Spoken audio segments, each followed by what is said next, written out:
రాష్ట్ర ఆర్థిక పరిస్థితి దారుణంగా ఉందన్న రేవంత్ రెడ్డి వ్యాఖ్యలు స్పందించిన కేటీఆర్ తెలంగాణ రాష్ట్రం దివాలా తీయలేదని కేటీఆర్ స్పష్టీకరణ. నేడు రేపు ఏపీలో ఆకస్మిక వర్షాలు కురిసే అవకాశం.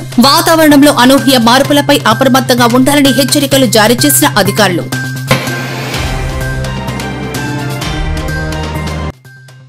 తెలంగాణలో ఆర్టీసీ సమ్మె ఆపాలని ఉద్యోగులకు యాజమాన్యం బహిరంగ లేఖ. సమ్మె పేరుతో బెదిరింపులకు పాల్పడితే కఠిన చర్యలు ఉంటాయని హెచ్చరిక.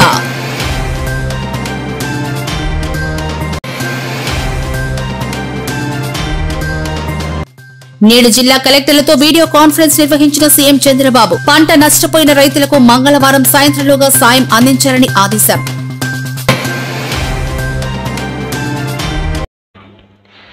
తెలంగాణ రాష్ట్ర ఆర్థిక పరిస్థితిపై ముఖ్యమంత్రి రేవంత్ రెడ్డి చేసిన తాజా వ్యాఖ్యలపై కేంద్ర మంత్రి బీజేపీ ఎంపీ బండి సంజయ్ తీవ్రస్థాయిలో దుసిమెత్తారు. రాష్ట్రానికి అప్పు పుట్టడం లేదని, బ్యాంకులు తమను దొంగల్లా చూస్తున్నాయంటూ సీఎం చేసిన వ్యాఖ్యలను ఆయన తీవ్రంగా ఖండించారు. ముఖ్యమంత్రి స్థాయిలో ఉన్న వ్యక్తి ఇలా పచ్చి అబద్దాలు చెప్పడం సరికాదని హితవు పలికారు. ఢిల్లీ వెళితే ప్రధానమంత్రి కేంద్ర మంత్రులు అపాయింట్మెంట్లు ఇవ్వలేదనడాన్ని ఆయన తోసిపుచ్చారు. చెప్పులెత్తుకపోయేలాగా చూస్తున్నాడా? ఈ చెప్పులెత్తుకపోవడం అర్థం కాదు, నాకైతే అర్థం కాదు. ఇది కాంగ్రెస్ కల్చర్ గా వచ్చింది.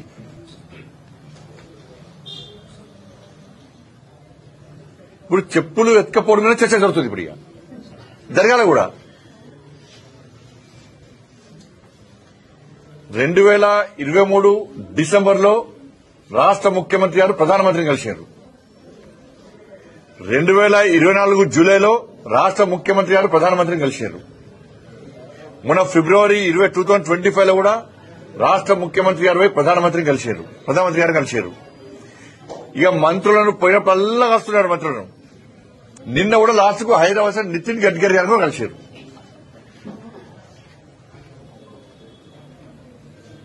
ఎప్పుడు మీకు అపాయింట్మెంట్ ఇవ్వలే, ఎప్పుడు మీతో మాట్లాడలేదు. చెప్పులు ఎత్తుకపోయేటోళ్ళక ఎప్పుడు చూశారు, ఎవరు చూశారు? ఈయన పోతానంట చెప్పులు ఎత్తుకపోయేటోళ్ళక చూస్తున్నాడా? ఈ చెప్పులు ఎత్తుకపోవడం అర్థం కాదు, నాకైతే అర్థం కాదు.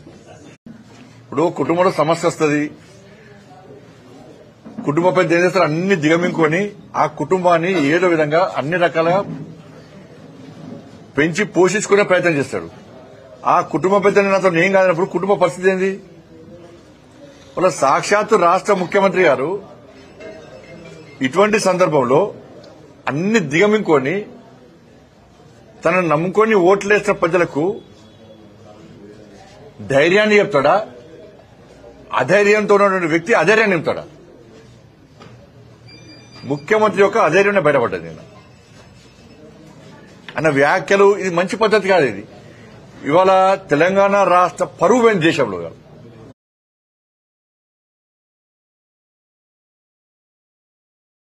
ఆంధ్రప్రదేశ్లో రానున్న 2 రోజుల పాటు వాతావరణంలో మార్పులు చోటు చేసుకోనున్నాయి.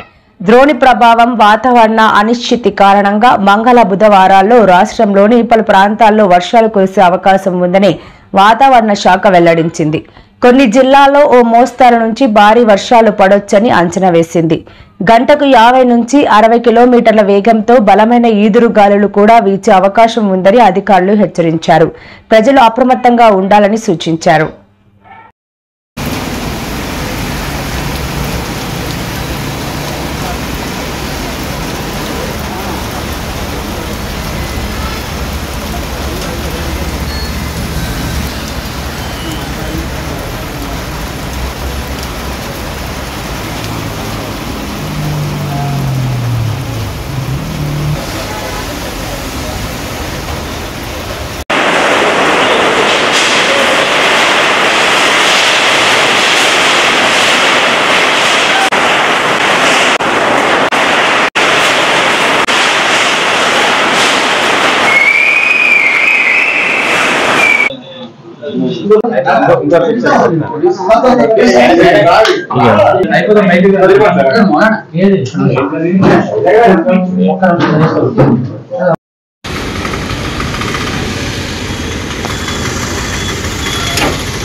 రాష్ట్ర రోడ్డు రవాణా సంస్థ సిబ్బంది సమ్మెకు సిద్ధమవుతున్న నేపథ్యంలో సంస్థ యాజమాన్యం ఉద్యోగులను ఉద్దేశించి ఒక బహిరంగ లేఖను విడుదల చేసింది.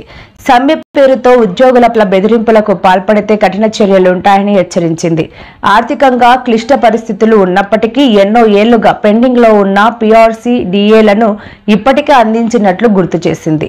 ప్రజలకు రవాణా ఇబ్బందులు కలగకుండా చూడాల్సిన బాధ్యతను గుర్తు చేసింది. కార్మికులకు నేను విజ్ఞప్తి చేస్తున్నా, మళ్ళీ సమ్మె అని చర్చలు చేస్తున్నారు. దయచేసి ఈ సంస్థ మీదే. ఈ సంస్థను ఏ మాత్రం పట్టింపులకు రాజకీయ నేపథ్యంలో ఎవరైనా ప్రోత్సహిస్తే, మనం ఏదైనా ఒక నిర్ణయం తప్పుగా చేస్తే మొత్తం సంస్థనే దెబ్బతినే పరిస్థితి ఈరోజు ఉంది.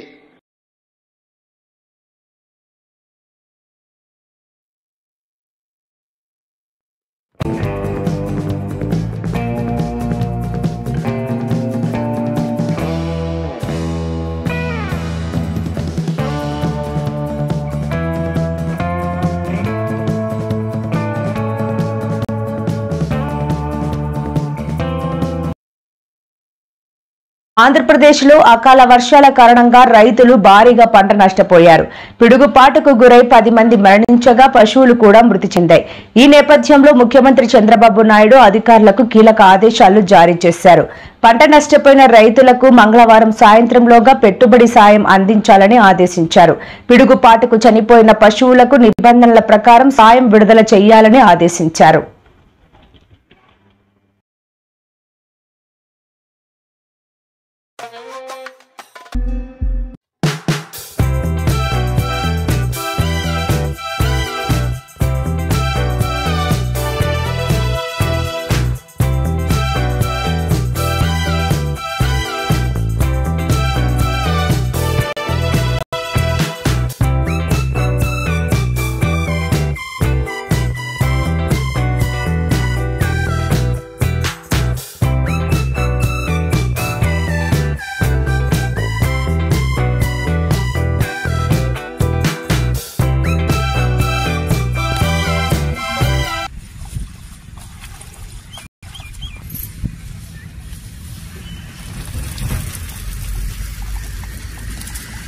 మాది 5 ఎకరాల పంట. ఈ ఆటికి 15 రోజులు మేము ఇంట్లో కష్టపడుకుంటుంటే మా కాడికి వచ్చి కాటాలు పెడతలేరు, చేస్తలేరు, ఇంట్లో చచ్చి పుడతానం. అప్పుడు అవి బండిచ్చే కాడ చేకిరి చేసి చచ్చినాము. ఇప్పుడు ఈ కళ్ళంలో కూడా మమ్మల్ని చంపుతాను. తొందరగా కొనుక్కొని తీసుకపోతే మేము మా ఏదో కూలి నాలో చేసుకొని అన్న బతుకుతాం కదా. ఆ కూలీలు చేసుకోకుండా అవుతుంది, ఇక కొనుగోలుకు పోకుండా అవుతుంది. మేము ఎక్కడ వల్ల ఇప్పుడు 5 ఎకరాల పంట నానిపాయ. మేమేం చెయ్యాలా, ఎటు పోవాలా, ఏం తినాలా, ఈ అప్పులు ఎట్లా కట్టాలా, సప్పులు ఎట్లా కట్టాలా, మేము ఎట్లా చెయ్యాలా చెప్పు. ప్రభుత్వం ఆదుకోకుంటే ఇప్పుడు మాకు 4-5 పిల్లలు ఉన్నారు. ఇప్పుడు ఆలగతి ఏంది, మా గతి ఏంది, మా అవతారాలు చూడు చేసి ఎట్లున్నాము. పంట భూమి పాలు అయిపోయింది, నీళ్ళ పాలు అయిపోయింది. కొనుగోలు తనకు అప్పు పుట్టడం లేదని, ఢిల్లీలో తనను దొంగను చూసినట్లు చూస్తున్నారని తెలంగాణ సీఎం రేవంత్ రెడ్డి చేసిన వ్యాఖ్యలను అడ్డు పెట్టుకుని బీఆర్ఎస్ తీవ్రంగా దుయ్యబట్టింది. దొంగను దొంగే అంటారని, దేశంలోనే అత్యంత అసమర్థ సీఎం రేవంత్ రెడ్డి మాత్రమేనని ఆ పార్టీ వర్కింగ్ ప్రెసిడెంట్ కేటీఆర్ చులకనగా చేస్తూ కామెంట్ చేశారు. తాను ఇప్పటి వరకు 15 మంది సీఎంలను చూశాను, కానీ ఇంత దివాలాకోరు మాటలు ఎవరూ మాట్లాడలేదన్నారు.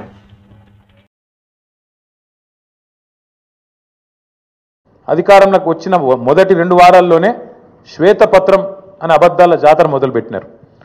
మొదలుపెట్టుడు 6 లక్షల కోట్ల అప్పయిందని మొదలు పెడతాడు. ఇవాళ ముఖ్యమంత్రి గారు మరి ఎన్నిసార్లు మారుస్తారో అంకే కూడా మాకు కూడా అర్థమైతలేదు. మొదలుపెట్టినప్పుడు డిసెంబర్ 2023లో 6 లక్షల చిల్లర కోట్ల అప్పు అని చెప్పిండు కేసీఆర్ గారు చేసింది. ఇవాళ చెప్తున్నాడు నిన్న 8,29,000 కోట్లట. ఈ సంఖ్య రోజు రోజుకు మారుతూనే ఉంటుందా? సర్కార్ నడుపుతుండ్రా, సర్కస్ నడుపుతుండ్రా, ఏం నడుపుతున్నారు మీరు? 6 లక్షల కోట్లని చెప్పింది మీరే, మళ్ళీ ఇవాళ 8,29,000 కోట్లను అబద్ధం చెప్తుంది మీరే. అసలు వాస్తవం ఏంది? 4,17,000 కోట్లు మాత్రమే టీఆర్ఎస్ బీఆర్ఎస్ ప్రభుత్వం చేసిన అప్పు. 10 ఏళ్ల కాలంలో సంవత్సరానికి మేము చేసిన అప్పు కేవలం 40,000 కోట్లు మాత్రమే.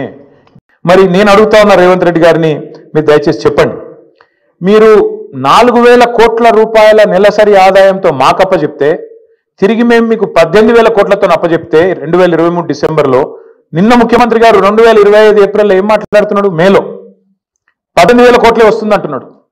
మేము అప్పచెప్పినాడు 23 డిసెంబర్లో 18,000 కోట్లతో అప్పచెప్పినాం. ఇవాళ నువ్వు 25 మేలో నిలబడి మళ్ళీ 18,000 కోట్లని చెప్తున్నావు. మరి 16-17 నెలల నుంచి నువ్వేం చేస్తున్నావు? నీ ప్రభుత్వం ఏం చేస్తుంది? ఎందుకు ఆదాయం పెంచలేకపోయింది? కేసీఆర్ గారు అప్పచెప్పిపోయిన 18,000 కోట్లు తప్ప రూపాయి అయినా నీ ప్రభుత్వం ఆదాయం పెంచగలిగిందా? ఇది మేము అడుగుతున్న ప్రశ్న. ఎక్కడ పోయినా దొంగలాగా చూస్తున్నారు అంటున్నాడు ముఖ్యమంత్రి. మరి దొంగను దొంగలెక్క కాకపోతే ఎట్లా చూస్తారు? దొంగను దొంగలెక్కనే చూస్తారు. నోట్ల కట్టలతో దొరికిపోయిన దొంగను ఖచ్చితంగా దొంగనే అంటారు, దొంగనే చూస్తారు. ఒక విశ్వసనీయత లేని ఓటుకు నోటు దొంగను కాంగ్రెస్ అనే ఒక ఎర్రి పార్టీ గుడ్డిగా నమ్మి సీఎం చేసింది, కానీ ఖచ్చితంగా దేశంలో మిగతా వాళ్ళు మాత్రం నమ్ముతలేరు. మోసగాళ్లను దొంగలను దొంగలే అంటారు ముఖ్యమంత్రి గారు. ఖచ్చితంగా అది ఈరోజు కాదు, చివరి రోజు దాకా కూడా నీ పరిస్థితి అదే ఉంటుంది, యాద పెట్టుకొని చెప్తున్నా. తప్పు చేసింది దొంగ చేతికి తాళాలు ఇచ్చి కాంగ్రెస్ పార్టీ. ఎక్కడ పోయినా దొంగలాగా చూస్తున్నారు అంటున్నాడు ముఖ్యమంత్రి. మరి దొంగను దొంగలే. ఎస్, కేసీఆర్ అప్పు చేసిండు. ఒక రాష్ట్ర ఆర్థిక పరిస్థితిపై ముఖ్యమంత్రి రేవంత్ రెడ్డి చేసిన వ్యాఖ్యలు ప్రస్తుతం రాజకీయ దుమారం రేపుతున్నాయి. సీఎం వ్యాఖ్యలపై బీఆర్ఎస్ నేతలు తీవ్ర స్థాయిలో మండిపడుతున్నారు. పాలన చేతగాని అసమర్థ సీఎం రేవంత్ అని మాజీ మంత్రి జగదీష్ రెడ్డి వ్యాఖ్యానించారు. ఒక్క క్షణం కూడా సీఎంగా ఉండే అర్హత ఆయనకు లేదన్నారు. వెంటనే రాజీనామా చేసి రాష్ట్ర ప్రజలకు క్షమాపణ చెప్పాలని డిమాండ్ చేశారు. ముఖ్యమంత్రి రేవంత్ రెడ్డి గారి మాటలు చాలా స్పష్టంగా ఆయన యొక్క చేతగాంతనాన్ని, ఆయన అసమర్థతను, ప్రజల పట్ల ఆయనకు ఉండే కమిట్మెంట్ను తెలియజేస్తూ ఉన్నాయి. ఇంత స్పష్టంగా తనకు తానే ఒప్పుకున్న తర్వాత నాకు పరిపాలన చేత కావట్లేదు, ఇది నాతో కావట్లేదు అని చెప్పి ఒప్పుకున్న తర్వాత ఇక ఆయన ఒక్క నిమిషం కూడా ఆ పదవికి అర్హుడు కాడు. వాస్తవానికి రేవంత్ రెడ్డి నిన్న మాట్లాడిన మాటలన్నీ నిజమే అయితే, ఆయన మనస్ఫూర్తిగా మనసులోంచి మాట్లాడిన అయితే ఒక నిమిషం ఆలస్యం చేయకుండా రాజీనామా చేసి వెళ్ళిపోవాలి. వాస్తవానికి ఇవాళ ఆయన మాటలు మేము మొదటి నుంచి చెప్తున్నది నిజమని తేల్చినాయి. కాంగ్రెస్ పార్టీ అలవిమాలిన హామీలు ఇస్తుందని, భారతదేశ బడ్జెట్ మొత్తం తీసుకొచ్చి పెట్టినా వీళ్ళు ఇచ్చిన హామీలు నెరవేర్చడానికి ఒక తెలంగాణకి సరిపోవని, రాహుల్ గాంధీ, సోనియా గాంధీ వీళ్ళు ఇచ్చిన స్క్రిప్ట్లు రాసి చదివిపోతున్నారని, ప్రజల పట్ల ఏ ఒక్కరికి కూడా చిత్తశుద్ధి లేదని, ఈ రాష్ట్రం పైన అవగాహన లేదనే విషయాన్ని చాలా స్పష్టంగా మళ్ళీ నిరూపించుకున్నారు. ఉద్యోగస్తులు కావచ్చు, ప్రజలు కావచ్చు, మోసం చేయడానికి ఏడుస్తున్న ఏడుపు దొంగ ఏడుపు. 2, సంవత్సర కాలంలోనే దుర్మార్గంగా రాష్ట్ర ఆదాయాన్ని లూటీ చేసి వాళ్ళ జేబు నింపుకున్న విషయాన్ని బయట రానియకుండా చేయడం కొరకు ఏడుస్తున్న ఇంకొక దొంగ ఏడుపు తప్ప ఇంకొకటి కాదు. ప్రతి అక్షరం అబద్ధమే నిన్న రేవంత్ మాట్లాడింది, ప్రతి అక్షరం మోసపూరితమే. కేవలం ఆయన వ్యాఖ్యల ద్వారా ఆయన పరిపాలన చేతగాని తనాన్ని నిరూపించుకున్నాడు. అందుకే రేవంత్ వెంటనే రాజీనామా చేసిపోవడం అనేది మంచిది.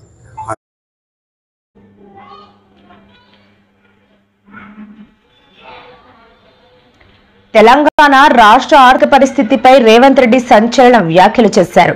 రాష్ట్రం ఆర్థికంగా ఏమాత్రం బాగోలేదని, తెలంగాణకు అప్పు పుడడం లేదని అన్నారు. రాష్ట్రానికి అప్పు ఇవ్వడానికి ఎవరు ముందుకు రావడం లేదని ఆవేదన వ్యక్తం చేశారు.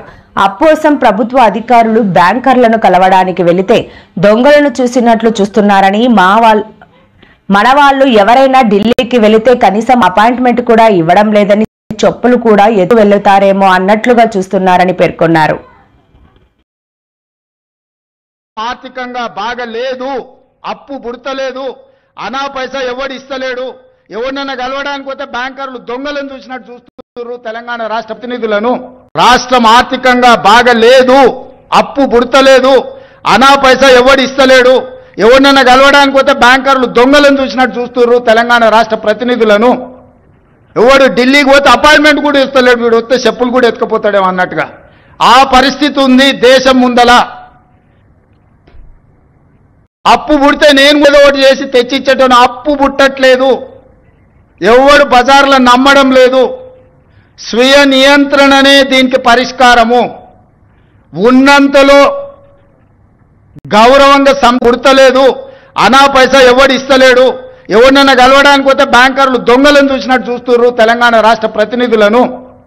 ఎవడు ఢిల్లీకి పోతే అపాయింట్మెంట్ కూడా ఇస్తలేడు, వీడు వస్తే చెప్పులు కూడా ఎత్తుకుపోతాడేమో అన్నట్టుగా ఆ పరిస్థితి ఉంది దేశం ముందల. అప్పు పుడితే నేను కూడా ఏదో ఒకటి చేసి తెచ్చిచ్చేటోను, అప్పు పుట్టట్లేదు, ఎవడు బజార్లో నమ్మడం లేదు. స్వీయ నియంత్రణనే దీనికి పరిష్కారము.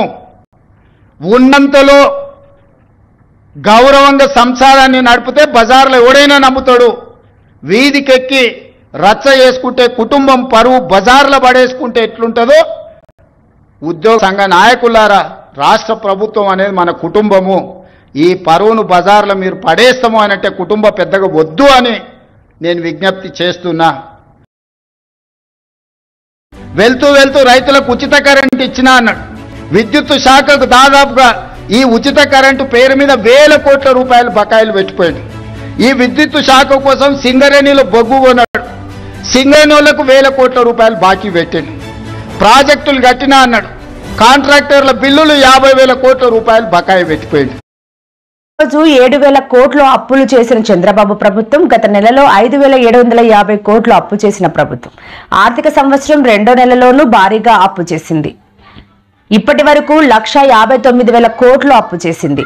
సూపర్ 6 పథకాలు అమలు చేయని ప్రభుత్వం హామీలు అమలు చేయకుండానే భారీ అప్పులు చేయడంపై విమర్శలు వ్యక్తమవుతున్నాయి. ఎన్నికలకు ముందు సంపద సృష్టిస్తామన్న చంద్రబాబు ఇప్పుడు అప్పులు చేయడంలో రికార్డు సృష్టిస్తున్నారు అని ప్రతిపక్ష పార్టీ నేతలు తెలిపారు.